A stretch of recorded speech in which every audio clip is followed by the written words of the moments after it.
संत रामपाल जी के ऊपर। उन्होंने एक पुस्तक ज्ञान गंगा पुस्तक लिखी है, उसके ऊपर हमने कुछ एनालिसिस किया था, उसके जो जो डिस्क्रिपेंसीज थे उसके ऊपर वीडियो बनाया था। तो बहुत कॉमन कमेंट मैंने देखा था उस वीडियो के ऊपर, भगवान भगवद गीता में जो बोलते हैं माम एकम शरणम व्रज, 18वें अध्याय में 66वां श्लोक आता है। तो बहुत लोग कंफ्यूज होते हैं कि व्रज का मीनिंग क्या होता है। व्रज का मीनिंग जैसे जो कमेंट में लिखा था कि व्रज का मतलब होता है गो, जाना, तो भगवान बोल रहे किसी दूसरे के शरण में जाओ, मतलब कृष्ण भगवान नहीं। तो बहुत अजीब कमेंट है, क्योंकि ये लॉजिकल भी नहीं है एक्चुअली। एक तरफ भगवान बोल रहे हैं माम एकम शरणम व्रज, तो अगर कोई बोल रहा है मेरे पास आओ, आओ बोलेगा, जाओ नहीं बोलेगा। कभी हमने नहीं सुना ऐसा कि मेरे पास जाओ, हिंदी ग्रामर के हिसाब से भी गलत है। तो माम एकम शरणम व्रज, मेरी शरण में आओ। भागवत में भी दूसरे स्कंद में एक जगह पे आता है व्रजंति तच्चरण तरुणान, तो वहाँ पे व्रज का मीनिंग जाना आता है, क्योंकि उनके चरणों में जाना। और यहाँ पे गीता में भगवान बोल रहे हैं माम एकम शरणम व्रज, मेरे चरण में आओ। तो इसमें इतना ज्यादा हाइप की जरूरत नहीं है कि ब्रज मतलब आओ जाओ। संस्कृत अगर पता होगा तो व्यक्ति को पता चलेगा कि ब्रज क्या कहलाता है। सतगुरुदेव जी की जय, गुरु गोविंद जी के चरणों में कोटि कोटि दंड प्रणाम, सतगुरु रामपाल जी महाराज जी की जय। मैटर क्या है, ये श्री कृष्ण जी के जो भगत है ये कहते हैं श्री कृष्ण जी से ऊपर कोई शक्ति नहीं है, श्री कृष्ण जी फाइनल ये गॉड यानी सुप्रीम गॉड है। जबकि सतगुरु रामपाल जी महाराज जी के शिष्य ये कहते हैं श्री कृष्ण जी जो है ओनली गॉड है, ये सुप्रीम गॉड नहीं है, इनसे ऊपर भी एक परम शक्ति है। और श्री कृष्ण भगवान यानी जो गीता का ज्ञान दे रहे, जो काल ब्रह्म है, ये उस अन्य परमेश्वर की शरण में जाने के लिए बोल रहे हैं। तो अब सच और झूठ का निर्णय करते हैं। इस भाई साहब ने जो है एस्कॉन के जो भाई साहब है, इन्होंने कहा है कि व्रत शब्द का अर्थ होता है आना, यानी कि गो नहीं होता। जबकि सतगुरु रामपाल जी महाराज जी के शिष्य बता रहे हैं कि व्रत शब्द का अर्थ होता है गो, जाना। और ये भाई साहब जो है ये बोल रहे हैं कि व्रत शब्द का अर्थ होता है यानी आना, यानी आना कम। तो आप इनकी इंग्लिश की जो श्रीमद् भागवत गीता है एस्कॉन वालों की, वो देखिए, उसकी फोटोकॉपी में लगा रहा हूं। इन्होंने व्रत शब्द का अर्थ गो किया है, गो। ये जो एस्कॉन वाले हैं ये अपनी श्रीमद् भागवत गीता से भी परिचित नहीं है, या तो ये जानबूझकर अनजान बन रही, या ये पढ़ते नहीं है। क्योंकि हिंदी वाली अगर पढ़ोगे आप, हिंदी वाली में इन्होंने यहाँ पर वर्ज शब्द का अर्थ किया है जाओ। वर्ज का आप देख रहे हो ऊपर फोटो, वर्ज का अर्थ किया है जाओ। और ट्रांसलेट करते समय जो इन्होंने अनुवाद किया है उसमें कर दिया आओ। यानी कि अब आप एक इंग्लिश की फोटोकॉपी देखिए, इंग्लिश में गो लिख रहे हैं और फिर गो का अर्थ ये कर रहे हैं आओ, आना, कम। ये जो एस्कॉन वाले ये इंग्लिश 80% इंग्लिश बोलते हैं, 20% ही हिंदी बोलते हैं। अपने जितने सत्संग करते हैं, प्रवचन करते हैं। तो हिंदुस्तान के लोगों को चलो मान लो संस्कृत नहीं आती, लेकिन इंग्लिश तो आती है। क्या कोई भी किसी भी मुझे बता दो गो का अर्थ आना कहाँ तक सही है, होता है क्या गो का अर्थ आना? लेकिन ये जो है अंग्रेज कर रही है, गो का अर्थ आना कर रही है। ये संस्कृत के विद्वान को आते हैं, देखो। और इन्होंने क्या किया, वर्ड मीनिंग में तो ये बिल्कुल ठीक लिख रहे हैं, वर्ज माने जाओ और समस्त धर्मों का प्रतिकार करो और मेरी शरण में आओ, यानी कि ट्रांसलेट में आओ कर रहे हैं। और यहाँ देखो जो इंग्लिश में इन्होंने गो लिखा ना, वर्ज शब्द का अर्थ गो लिखा हुआ है। और इंग्लिश का जो ट्रांसलेट किया है उस ट्रांसलेट के अंदर इन्होंने जो है गो कहीं अप्लाई ही नहीं किया, यानी गो अप्लाई नहीं किया, अपने मनमाने हिसाब से अनुवाद कर दिया। और इसका सही अनुवाद क्या बनता है? सत्य अनुवाद बनता है सर्वधर्मान परित्यज माम एकम शरणम व्रज, यानी जो माम है इधर लगेगा परित्यज में, सर्वधर्मान परित्यज माम, यानी सभी धार्मिक अनुष्ठान, परित्यज माने माम मुझको त्याग कर, एकम शरणम व्रज यानी एक सर्वशक्तिमान की शरण में जा, अहम त्वा सर्व पापे भाम मोक्षामि मा शुचि, यानी तू जो है टेंशन न ले, मैं तेरे सब पापों को से तुझे माफ कर दूंगा, मां सोच यानी शोक मत कर, तेरे सब पापों को मैं माफ कर दूंगा। और ये अध्याय 18 के अगर 62 देखोगे उसमें भी यही कहा है, भारत सब प्रकाश है उस परमेश्वर की शरण में जा, उसकी कृपा से तू परम शांति और सनातन परम धाम को प्राप्त होगा, यानी उसी परमात्मा की शरण में जाने के लिए बोला है। गीता ज्ञानदाता एस्कॉन वाले भाइयों का कहना है कि जो गीता ज्ञानदाता है वो अध्याय 18 के 66 में कह रहा है कि मेरी शरण में आ जा। और जबकि गीता अध्याय 2 के श्लोक 7 में जो है अर्जुन खुद कह रहा है कि मैं आपका शिष्य हूं, आपके शरण में हूं, मुझको शिक्षा दीजिए। जब अर्जुन पहले ही शरण में है तो और शरण में कैसे आएगा? आप समझ सकते हो, जब अर्जुन पहले ही शरण में था वो तो फिर भगवान को क्या जरूरत थी कि तू मेरी शरण में आ जा, वो तो पहले ही शरण में था। और दूसरी बात देखो, अर्जुन तो कह रहा है गीता दा ज्ञानदाता भगवान को, मैं जी आपकी शरण में हूं, और गीता ज्ञानदाता जो भगवान है वो कह रहा है मैं उस परमेश्वर की शरण में हूं। देखिए आप प्रमाण देखिए 15 के अध्याय 15 के श्लोक 4 में कहता है कि उसी आदि पुरुष नारायण के मैं शरण में हूं। हो गया क्लियर। इस पर दृढ़ निश्चय करके उसी परमेश्वर का मनन और निधिध्यासन करना चाहिए, यानी उसी आदि पुरुष नारायण के मैं शरण में हूं। इसकी अर्जुन कह रहा है जी मैं आपकी शरण में हूं, और गीता ज्ञानदाता कह रहा है मैं उस आदि पुरुष नारायण की शरण में हूं। तो समझ सकते हो आप, गीता ज्ञानदाता से ऊपर एक परम शक्ति है जिसको आदि पुरुष नारायण यानी कबीर देव परम अक्षर ब्रह्म है, वो सतपुरुष है, वो वाहेगुरु है। सतगुरु रामपाल जी महाराज जी ने अपने सत्संग में बताया है, उनके सत्संग सुनिए।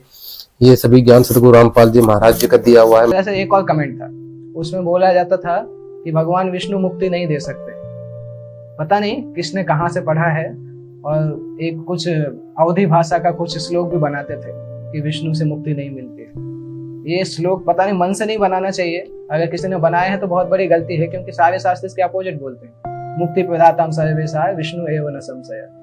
मुक्ति प्रदान करने वालों में भगवान विष्णु है, इसमें कोई संशय नहीं है। भगवत गीता तो कितना बोलता है 8वें अध्याय में, आ ब्रह्म भुवना लोका पुनरावर्तिनो अर्जुना मामुपेति तो कौन्तेय पुनर्जन्म न विद्यते। मुझे पाने के बाद पुनर्जन्म नहीं होता है। और भगवत गीता में 8वें श्लोक में ही आता है, 8वें अध्याय में आता है कि मामुपेत्य पुनर्जन्म दुखालयम अशाश्वतम नाप्नुवन्ति महात्मानः संसिद्धिं परमां गतम्। मुझे पाने के बाद लोग इस संसार में नहीं आते, परम गति को चले जाते हैं। 12वें अध्याय में भगवान बोलते हैं भवामि न चिरात् पार्थ मय्या वेशित चेतसा। 12वें अध्याय के 6वें श्लोक। ऐसे बहुत सारे श्लोक हैं। तो जो व्यक्ति इस तरह से बोलता है भगवान विष्णु मुक्ति नहीं देते हैं, उसने शायद भगवान विष्णु को जाना ही नहीं है, या फिर भगवत गीता के नाम पर कोई दूसरी पुस्तक पढ़ ली। सपने में उसने सोचा भगवत गीता पढ़ रहा है, परंतु कुछ और पढ़ लिया। तो इस तरह से कमेंट करना बहुत इलॉजिकल है कि भगवान विष्णु मुक्ति नहीं देते। कबीर सागर में लिखा हुआ है, कबीर वाणी में, 3 देव की जो करते भक्ति उनकी कभी ना हुआ मुक्ति। तो देवी भागवत पुराण आप पढ़ोगे तो उसमें काफी जगह लिखा हुआ है जो ब्रह्म विष्णु शिव जी की पूजा भक्ति करते हैं वे जो है अज्ञानी है, और जो ब्रह्म विष्णु शिव जी जो है उनकी जन्म मृत्यु होती है, वे अमर नहीं है, अविनाशी नहीं है। ये देवी भागवत पुराण में लिखा हुआ है। और देवी भागवत पुराण में एक जगह ये भी लिखा हुआ है, विष्णु जो है अपनी माता जो दुर्गा से की स्तुति करते हैं और कहते हैं कि 3रे सकंद में, देवी भागवत पुराण 3रे सकंद में, कि आप सब शुद्ध स्वरूपा हो, मैं ब्रह्मा विष्णु और शंकर आपकी कृपा से विद्यमान है। हमारा तो अविभाव माने जन्म, तिरुभाव माने मृत्यु हुआ करता है, हम अविनाशी नहीं है। जो भगवान खुद जन्म मृत्यु में है, बार बार जन्म लेने वाले हैं, तो उन पुजारी है, उनका पुनर्जन्म कैसे समाप्त हो सकता है, ये सोचने वाली बात है। और दूसरी बात, जो गीता ज्ञानदाता है, जो गीता जो है ज्ञानदाता खुद कह रहे हैं, जिसने गीता ज्ञान दिया है वो भगवान खुद कह रहे हैं अध्याय 4 के श्लोक 5 और 9 में कि अर्जुन तेरे और मेरे बहुत जन्म हो चुके, तू नहीं जानता मैं जानता हूँ। यानी जो गीता ज्ञानदाता है वो भी जन्म मृत्यु में है, उसके खुद वो पुनर्जन्म में है। तो जब उसका गीता ज्ञानदाता का पुनर्जन्म होता है तो उनके जो पुजारी है उनका पुनर्जन्म कैसे मिट सकता है, ये भी सोचने वाली बात है। जो है कोड जो भाई ने जो रेफरेंस दिया है गीता अध्याय 8 के श्लोक का रेफरेंस दिया है कि उसमें लिखा हुआ है कि हे अर्जुन सब लोग, हे अर्जुन ब्रह्मलोक पर्यंत सब पुनरावर्ती है, परंतु हे कुंती पुत्र मुझको प्राप्त होकर पुनर्जन्म नहीं होता। ये जो है यहाँ पर जो लिखा हुआ है, आप स्टार देखो, नीचे स्टार लगा हुआ है, अर्थात जिनको प्राप्त होकर पीछे संसार में आना पड़े। पुनरावर्ती का अर्थ होता है जिनको प्राप्त होकर पीछे संसार में आना पड़े, यानी ब्रह्मलोक तक सब पुनरावर्ती में, यानी ब्रह्मलोक में जो जाता है वो वापस लौटकर संसार में आता है। और ये आगे कहता है कि मुझको प्राप्त होकर पुनर्जन्म नहीं, मतलब ये न विदते, गुरु जी को कहते हैं संत रामपाल जी महाराज जी। तो विद धातु का अर्थ होता है जानना, जो लोग ये नहीं जानते वो मुझको प्राप्त होकर पुनर्जन्म प्राप्त करते हैं, पुनर्जन्म होता है उनका। लेकिन जो ब्रह्मलोक में जो जाता है, ये जो गीता बोल रहा है ये ब्रह्म बोल रहा है। आप श्रीमद देवी भागवत पुराण पढ़ोगे, देवी भागवत पुराण में दुर्गा माता खुद कहती है कि ये जो ओम मंत्र है ये ब्रह्म का है। ओम का सुमन करने से ब्रह्म का सुमन होता है, नहीं ब्रह्म की भक्ति होती है, और ब्रह्म जो है ब्रह्मलोक में रहता है। तो ये जो ब्रह्म है गीता अध्याय 8 के श्लोक 13 में कहता है अर्जुन मुझ ब्रह्म का ओम मंत्र है, और जो मुझ ब्रह्म का ओम मंत्र है यानी मैं ब्रह्म हूँ, यानी गीता ज्ञानदाता 8 के 13 में कहता है कि मुझ ब्रह्म का ओम मंत्र है। तो ये जो है ब्रह्म बोलता है, और ब्रह्मलोक तक सब पुनरावर्ती में बताया गया है, तो पुनरावर्ती में है। ब्रह्मलोक तक सब पुनरावृत्ति में है। तो यानी कि ब्रह्मलोक में गए हुए साधक फिर लौटकर संसार में आते हैं। इसमें अध्याय 8 के श्लोक 16 में लिखा हुआ है कि अर्जुन ब्रह्मलोक पर्यंत सब लोग पुनरावृत्ति में, यानी ब्रह्मलोक में गए हुए भी उनका भी पुनर्जन्म होता है। तो इसमें पुनरावृत्ति का लिखा हुआ स्टार जिसको प्राप्त होकर पीछे संसार में आना पड़े। अध्याय 8 का श्लोक 20, परंतु उस अव्यक्त से भी अति परे दूसरा अर्थात विलक्षण जो सनातन अव्यक्त भाव है वह परम दिव्य पुरुष सब भूतों के नष्ट होने पर भी नष्ट नहीं होता। यानी कि वह परम दिव्य पुरुष, यानी पुरुष का अर्थ होता है परमात्मा। और इसमें आगे लिखा है 21 में कि अव्यक्त अक्षर इस नाम से कहा गया है, उस अक्षर नामक अव्यक्त भाव को परम गति कहते हैं, जिस सनातन अव्यक्त भाव को प्राप्त होकर मनुष्य वापस नहीं आते, यानी कि वहां पर गए हुए संसार में लौटकर नहीं आते। वह मेरा, इन्होंने यहाँ पे कर दिया, वह मेरा परम धाम है, यानी कि तत्मम तत्धाम, तत्धाम मम परमम, यानी वो धाम जो है मेरे धाम से भी श्रेष्ठ है। इसका अर्थ होता है तत्धाम का अर्थ होता है वह धाम, और मम परमम यानी वो मेरे धाम से भी परम धाम है। कहते कि हे पार्थ, जिस परमात्मा के अंतर्गत सब भूत है और जिस सच्चिदानंद घन परमात्मा से यह संपूर्ण जगत परिपूर्ण है, वह सनातन अव्यक्त परम पुरुष तो अनन्य भक्ति से ही प्राप्त होने योग्य है। यानी कि जहां जहां गए हुए साधक फिर लौटकर संसार में नहीं आते, जिस सनातन अव्यक्त भाव को प्राप्त होकर मनुष्य वापस नहीं आते, वो तो अनन्य भक्ति से प्राप्त होने योग्य है। उसकी भक्ति तो कोई अन्य ही है, वो ठीक है। तो गीता ज्ञानदाता ने यहाँ पर क्लियर कर दिया। और आगे ये बताते हैं कि हे अर्जुन, जिस काल में शरीर त्याग कर गए हुए योगीजन तो वापस न लौटने वाली गति और जिस काल में गए हुए वापस लौटने वाली गति ही प्राप्त होती है, उस काल को अर्थात दोनों मार्गों को कहूंगा। यानी एक तो उसने बता दिया कि उस परमात्मा की जो परम दिव्य पुरुष परमात्मा जो है वो सनातन परमात्मा है, उसके पास जो चला जाता है वो वापस नहीं आता, वो तो अन्य ही भक्ति से प्राप्त होगा, उसकी अनन्य भक्ति से प्राप्त होने होगा। और अपने बारे में बताते हैं यहाँ पे, ये देखिए गीता, हम आते गीता अध्याय 9 के श्लोक 17 में। ये कहता है ओम कार और ऋग्वेद और सामवेद और यजुर्वेद मैं ही हूं, यानी ओंकार भी मैं ही हूँ, ऋग्वेद सामवेद और यजुर्वेद भी मैं ही हूँ। आगे फिर 20 में कहता है तीनों वेदों से, अभी 3 वेद का नाम लिया, सामवेद, यजुर्वेद और ऋग्वेद मैं ही हूँ, और इन तीनों वेदों तीनों वेदों में विधान किए हुए सकाम कर्मों करने वाले, सोमरस को पीने वाले, पाप रहित पुरुष मुझको यज्ञों के द्वारा पूजकर स्वर्ग की प्राप्ति चाहते हैं। वे पुरुष अपने पुण्य के फलस्वरूप स्वर्ग को लोक को प्राप्त होकर स्वर्ग में दिव्य देवताओं को भोगों को भोगते हैं, और वे उस विशाल स्वर्ग को भोगकर पुण्य क्षीण होने पर मृत्यु लोक को प्राप्त होते हैं। और इस प्रकार स्वर्ग के साधन रूप तीनों वेदों में कहे हुए सकाम कर्म का आश्रय लेने वाले और भोगों की कामना करने वाले पुरुष बार बार आवागमन को प्राप्त होते हैं, अर्थात पुण्य के प्रभाव से स्वर्ग में जाते हैं और पुण्य क्षीण होने पर मृत्यु लोक में आते हैं। और इसमें आगे क्लियर कर दिया कि क्योंकि संपूर्ण योगों का भोक्ता और स्वामी भी मैं ही हूं, परंतु वे मुझ परमेश्वर को तत्व से नहीं जानते, इसी से गिरते हैं, अर्थात पुनर्जन्म को प्राप्त होते हैं। यानी जो लोग तत्व से नहीं जानते इस काल को, जैसे सतगुरु रामपाल जी महाराज जी के शिष्य जान चुके हैं। सतगुरु रामपाल जी महाराज ने बताया है कि ये काल है और इसकी भक्ति करने से जन्म मृत्यु समाप्त नहीं होगी और नरक 84 लाख योनियां बनी रहेगी। तो इस काल से ऊपर भी परम शक्ति है। जो इसको तत्व से जान चुका है इन चीजों को, तो वो इस काल की भक्ति नहीं करता, वो उस परमात्मा की भक्ति करता है, तो वो फिर पुनर्जन्म को प्राप्त नहीं होता। इस श्लोक में ये कहा गया है। और जिसमें 8 के 28 में कहा गया योगी पुरुष इस रहस्य को तत्व से जानकर वेदों के पढ़ने में तथा यज्ञ और तप और दान आदि के करने से में जो पुण्य फल कहा है उस सबको निसंदेह उल्लंघन कर जाता है और सनातन परम पद को प्राप्त होता है। यानी कि जैसे सतगुरु रामपाल जी महाराज जी जो है तत्वदर्शी संत है, और जो तत्वदर्शी संत से तत्व ज्ञान प्राप्त करता है वो वेदों के पढ़ने, यज्ञ और तप दान आदि करने में जो पुण्य फल प्राप्त होता है निसंदेह उससे उल्लंघन कर जाता है, यानी उससे ऊपर उठ जाता है, उस सनातन परम पद को प्राप्त करता है, उस सनातन परमात्मा की भक्ति करता है। इसमें कहा भी गया है, ये देखिए गीता अध्याय 15 के श्लोक 4 में कहा है कि उसके पश्चात उस परम पद को भली भांति खोजना चाहिए जिसमें गए हुए पुरुष फिर लौटकर संसार में नहीं आते, और जिस परमेश्वर से पुरातन संसार विश्व की प्रवृत्ति विस्तार को प्राप्त हुई है, उसी आदि पुरुष नारायण के मैं शरण हूं। इस प्रकार दृढ़ निश्चय करके परमेश्वर का मनन और दर्शन करना चाहिए। यानी कि गीता ज्ञानदाता खुद कहता है कि मैं भी उसी पुरुष आदि नारायण के शरण में हूँ। और उसी पर उस आदि पुरुष नारायण के, यानी गीता ज्ञानदाता भी उसी आदि पुरुष नारायण की शरण में है। और उस, ये तो जो गीता बोल रहा है वो नारायण है, और वो खुद कह रहा है कि मैं उस आदि पुरुष नारायण की शरण में हूँ। और उस आदि पुरुष नारायण की जो भक्ति करता है, उस वे वहां पर वहां गए हुए साधक फिर लौटकर संसार में नहीं आते, उस परमात्मा की कृपा से। एक और कमेंट आता है 11वें अध्याय में, जब भगवान विश्व रूप दिखा रहे हैं अर्जुन को, तो 32वें श्लोक में भगवान बोलते हैं कालोस्मि लोकक्षय कृतो, मैं काल हूँ और मैं सारे लोगों का विनाश करने के लिए आया हूँ। इस युद्ध भूमि में जितने भी वीर हैं उन सभी को मैं विनाश कर दूंगा, इस तरह से भगवान बोलते हैं। तो एक व्यक्ति ने कमेंट में लिखा ऐसा कि ये कृष्ण नहीं है, कृष्ण के अलावा कोई काल दूसरा व्यक्ति है वो बोल रहा है, ये तो कृष्ण नहीं है। और अर्जुन बोलते हैं, उसने अपने जो कमेंट दिया उसके पक्ष में लॉजिक क्या दिया, देखो अर्जुन यहाँ पे बोले हैं कि मैं तो आपको नहीं जानता हूँ, आपको कोई नहीं जानता है।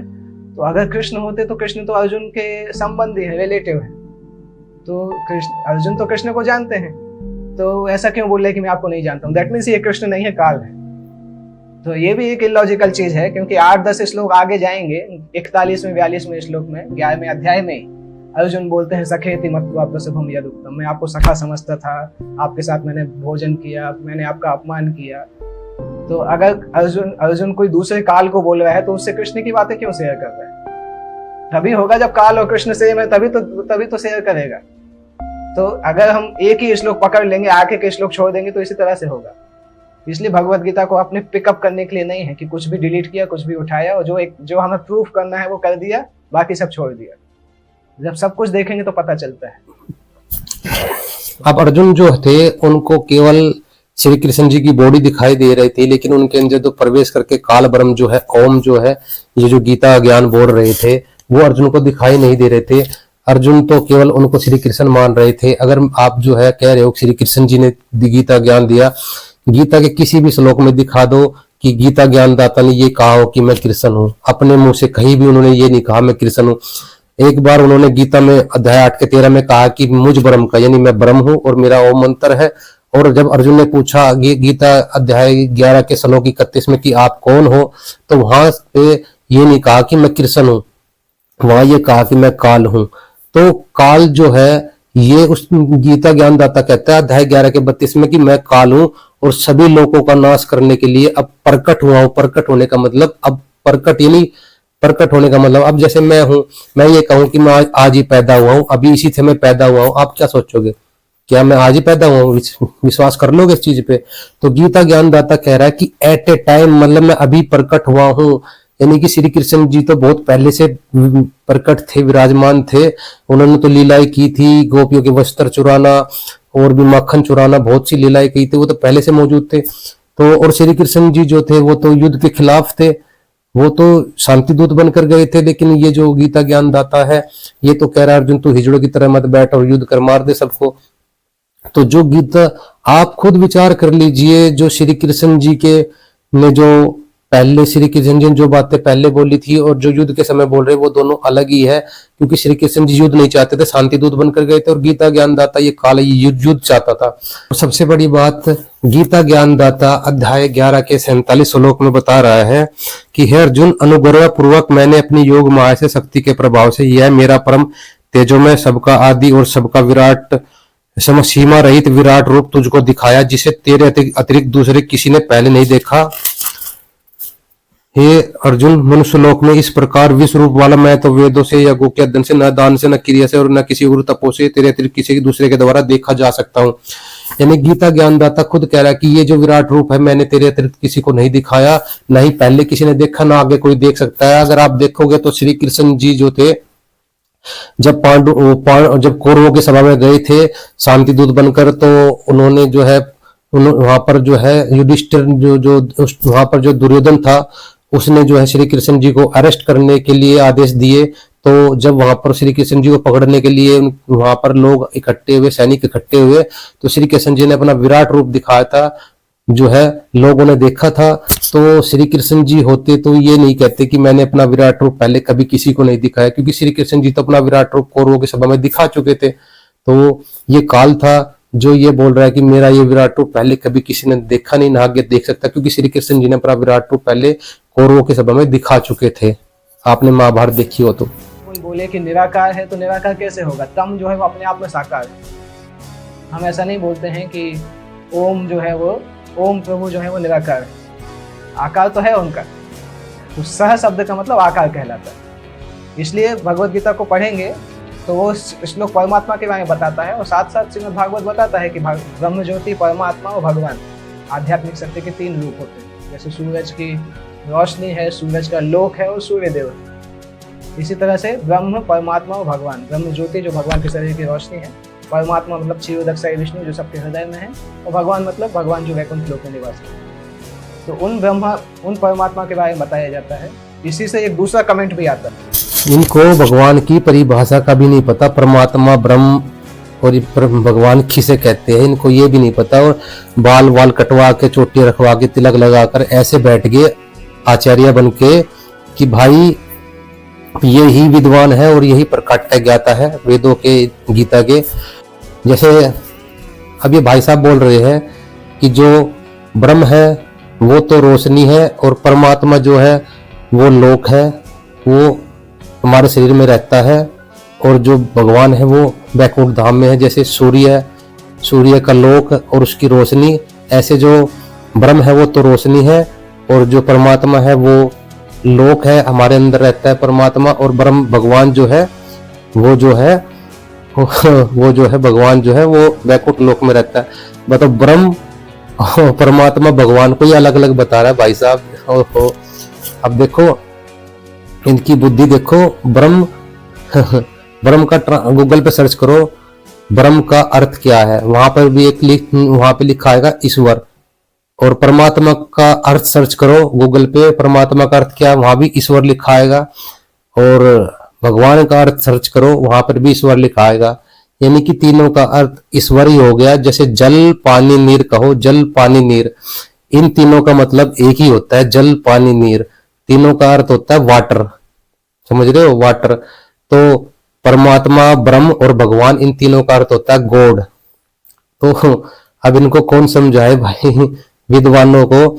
अब जैसे कि अब इनकी थोड़ी ऐसे है, जैसे कि जो सूर्य जो है वो अलग है, सूर्य और उसका लोक और उसकी रोशनी, ब्रह्म तो रोशनी होगी, वो लोक परमात्मा हो गया, भगवान जो वैकुंठ धाम में विराजमान है। करे बिल्कुल बच्चों वाली थोड़ी है इनकी, और इनको विद्वान कहते हैं लोग। तो भाई साहब प्रमाण दे दोगे आप किसी चीज का? गीता में कहाँ लिखा हुआ है ब्रह्म और परमात्मा भगवान जो आप बोल रहे हो, ये गीता के कौन से श्लोक में लिखा हुआ है, या वेदों में कौन से श्लोक में लिखा हुआ है? ये जो आप ज्ञान बता रहे हो कि ब्रह्म अलग है, भगवान अलग है, परमात्मा अलग है, कहाँ से लिया ये ज्ञान?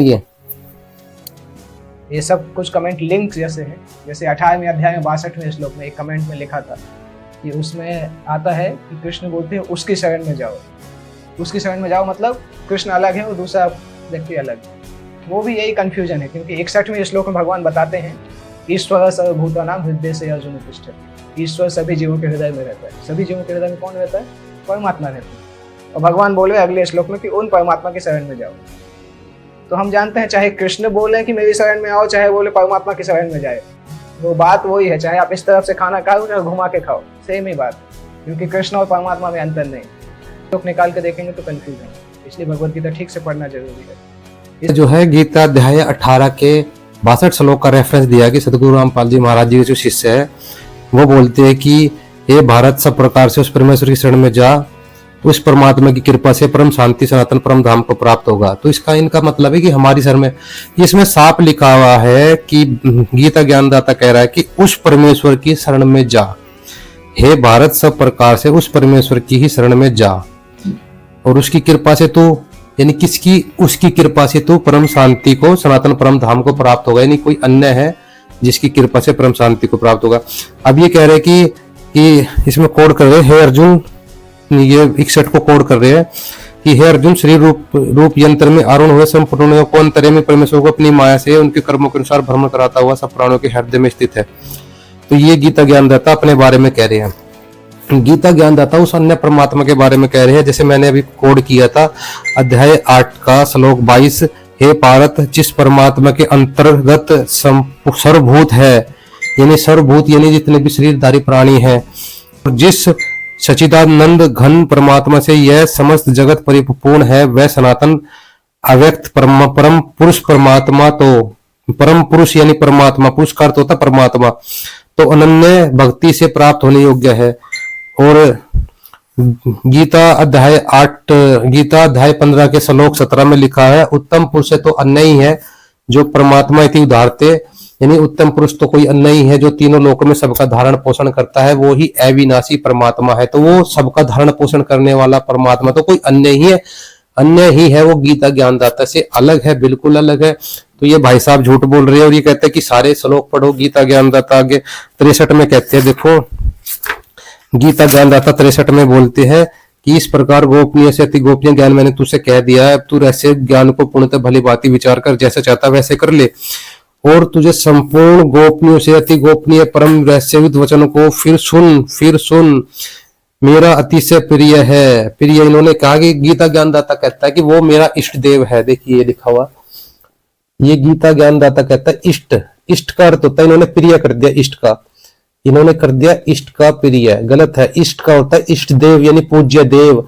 यानी कि गीता ज्ञानदाता कहता है कि संपूर्ण गोपनीयों से अति गोपनीय मेरे परम रहस्ययुक्त वचन को फिर सुन कि वो मेरा जो है वो परमात्मा जो है वो मेरा भी इष्ट देव है, इष्ट असी दृढ़म पक्कम पक्का, कि वो दृढ़म इष्टम असी संपूर्ण गोपनीयों से गोपनीय है। और अभी ने थोड़ी देर पहले गीता अध्याय 15 के श्लोक 4 में भी दिखाया था कि गीता ज्ञानदाता खुद कहता है कि मैं भी उसी आदि पुरुष नारायण की मैं शरण में हूं। तो वो परमात्मा जो है सारी सृष्टि का रचनहार, वो पूर्ण परमात्मा कबीर साहेब है, कबीर देव है।